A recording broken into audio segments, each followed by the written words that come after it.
दिखा गई पथ सिखा गई हमको, जो सीख सिखानी थी बुंदेले हर बोलो के मुँह, हमने सुनी कहानी थी। खूब लड़ी मर्दानी वह तो झांसी वाली रानी थी। जय हिंद बच्चों, झांसी की रानी कविता पार्ट 2 में आपका स्वागत है। आज हम इसमें पढ़ेंगे कि किस तरह से रानी ने झांसी के मैदान में दुश्मनों से लोहा लिया और अंत में वो वीर गति को प्राप्त हुई। तो आइए देखते हैं कविता की पंक्तियाँ। छीनी राजधानी दिल्ली की, लिया लखनऊ बातों बात, कैद पेशवा था बिठूर में, हुआ नागपुर का भी घात। उदयपुर तंजौर सतारा कर्नाटक की कौन बिसात, जबकि सिंध पंजाब ब्रह्म पर अभी भी हुआ था वज्र निपात।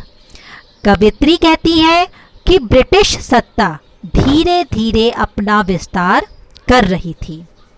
उन्होंने राजधानी दिल्ली को अपने अधीन कर लिया था और जल्दी ही लखनऊ पर भी अपना अधिकार जमा लिया था।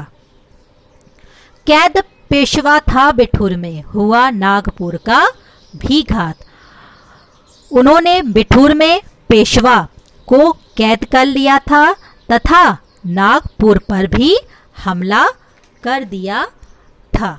घात का मतलब होता है धोखे से किसी पर प्रहार करना, तो नागपुर पर भी उन्होंने धोखे से हमला कर दिया था। उदयपुर तंजौर सतारा कर्नाटक की कौन बिसात, बिसात का मतलब होता है हैसियत, सामर्थ्य।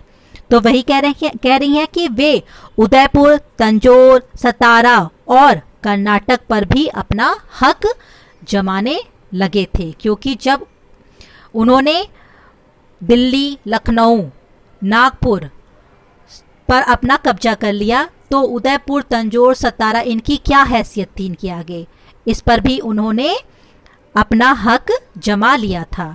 जबकि सिंध पंजाब ब्रह्म पर अभी हुआ था वज्र निपात, सिंध पंजाब और ब्रह्मपुत्र पर भी इनका अधिकार हो गया था। वज्र निपात का मतलब होता है बिजली गिरना। तो इन पर बिजली गिरने का अर्थ हुआ कि इस पर भी सिंध पंजाब और ब्रह्म पर भी इन्होंने अपना अधिकार, ब्रह्मपुत्र पर भी इन्होंने अपना अधिकार जमा लिया था।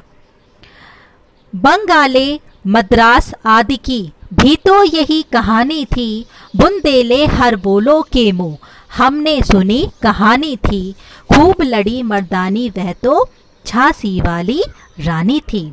अंग्रेज सरकार ने बंगाल और मद्रास पर भी आक्रमण किया। इस तरह अंग्रेज सरकार धीरे धीरे पूरे भारत पर अपना कब्जा करती चली गई।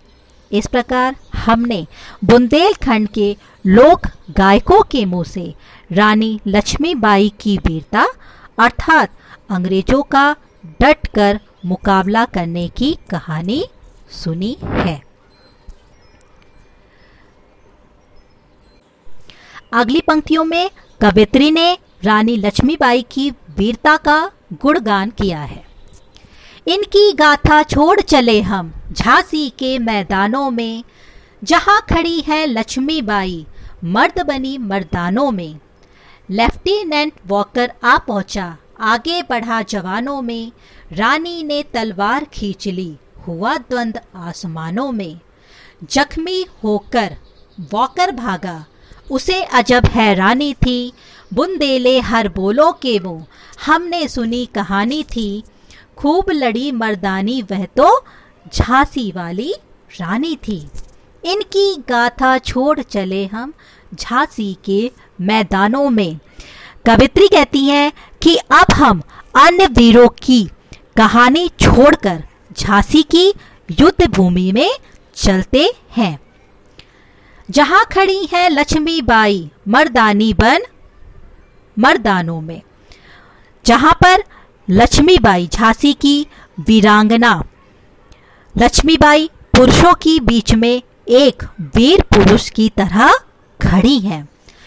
लेफ्टिनेंट वॉकर आ पहुंचा, आगे बढ़ा जवानों में, रानी ने तलवार खींच ली, हुआ द्वंद आसमानों में।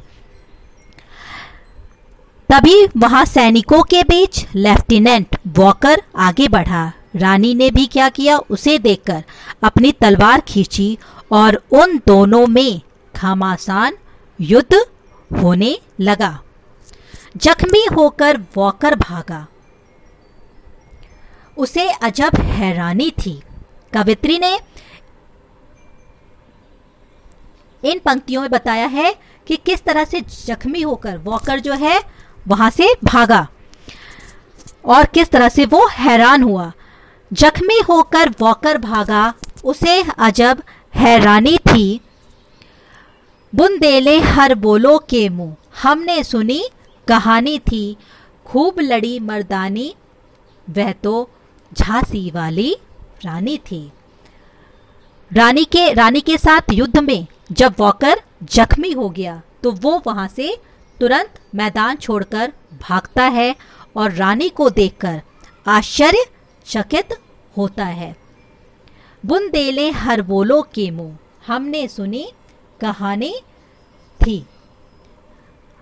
बुंदेले हर बोलो के मुंह से हमने यही कहानी सुनी थी कि खूब लड़ी मर्दानी, वह तो झांसी वाली रानी थी। कि बुंदेलखंड के लोक गायकों के मुंह से रानी लक्ष्मीबाई की वीरता अर्थात अंग्रेजों का डटकर मुकाबला करने की कहानी सुनी है।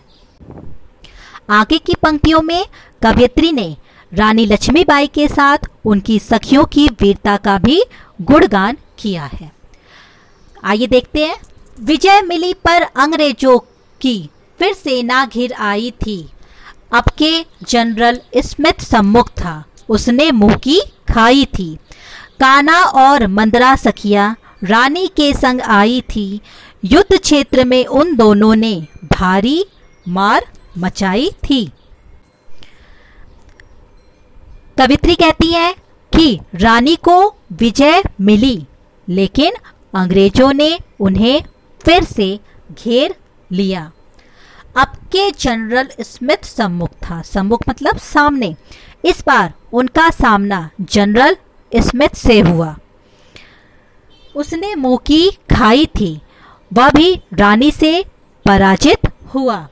काना और मंदरा सखिया रानी के संग आई थी। रानी के साथ काना और मंदरा नामक उनकी दो सहेलियां थीं। युद्ध क्षेत्र में उन दोनों ने भारी मार मचाई थी। वे दोनों भी युद्ध के मैदान में बड़ी वीरता से लड़ रही थी और भारी तबाही मचा रही थी। पर पीछे यूरोज आ गया, हाय खिरी अब रानी थी। बुंदेले हर बोलो के मुंह, हमने सुनी कहानी थी। खूब लड़ी मर्दानी, वह तो झांसी वाली रानी थी। लेकिन तभी पीछे से यूरोज आ गया और रानी दुश्मनों से घिर गई। इस तरह हमने बुंदेलखंड के हर बोलो अर्थात लोक गायकों के मुंह से वीरता पूर्वक लड़ने वाली रानी लक्ष्मीबाई की कहानी सुनी थी। रानी गई सिधार, चिता अब उसकी दिव्य सवारी थी। मिला तेज से तेज, तेज की वह सच्ची अधिकारी थी। अभी उम्र कुल 23 की थी, मनुज नहीं अवतारी थी। हमको जीवित करने आई, बन स्वतंत्रता नारी थी। कवियत्री कहती हैं कि वीरांगना लक्ष्मीबाई अंततः वीर गति को प्राप्त हो गई। चिता अब उसकी दिव्य सवारी थी। चिता के रूप में अब वे एक अलौकिक यात्रा पर जा चुकी थी। मिला तेज से तेज, तेज की वह सच्ची अधिकारी थी। उनका तेज अब अग्नि से मिल गया था, वह सही अर्थों में इसकी अधिकारी थी। अभी उम्र कुल 23 की थी। मनुज नहीं अवतारी थी। महज 23 साल की उम्र में उन्होंने जो कुछ किया वह असाधारण था। मनुज नहीं अवतारी थी। मनुज का मतलब वह मानव नहीं थी, बल्कि वो कोई अवतार लेकर ही आई थी। यह कोई भी साधारण मनुष्य नहीं कर सकता था। वह अवश्य ही कोई अवतारी देवी थी। स्वतंत्रता की देवी बनकर वह हमें जगाने आई थी। दिखा गई पथ सिखा गई हमको, जो सीख सिखानी थी बुंदेले हर बोलो के मुँह। हमने सुनी कहानी थी, खूब लड़ी मर्दानी, वह तो झांसी वाली रानी थी। वह हमें स्वतंत्रता के मार्ग पर चलने के लिए प्रेरित कर गई। हमें वो रास्ता दिखा गई और जो कुछ भी हमें सिखाना था वो हमें सिखा गई। बुंदेले हर बोलो के मुँह, इस तरह हमने बुंदेलखंड के हर बोलो अर्थात लोक गायकों के मुँह से वीरता पूर्वक लड़ने वाली रानी लक्ष्मीबाई की कहानी सुनी थी।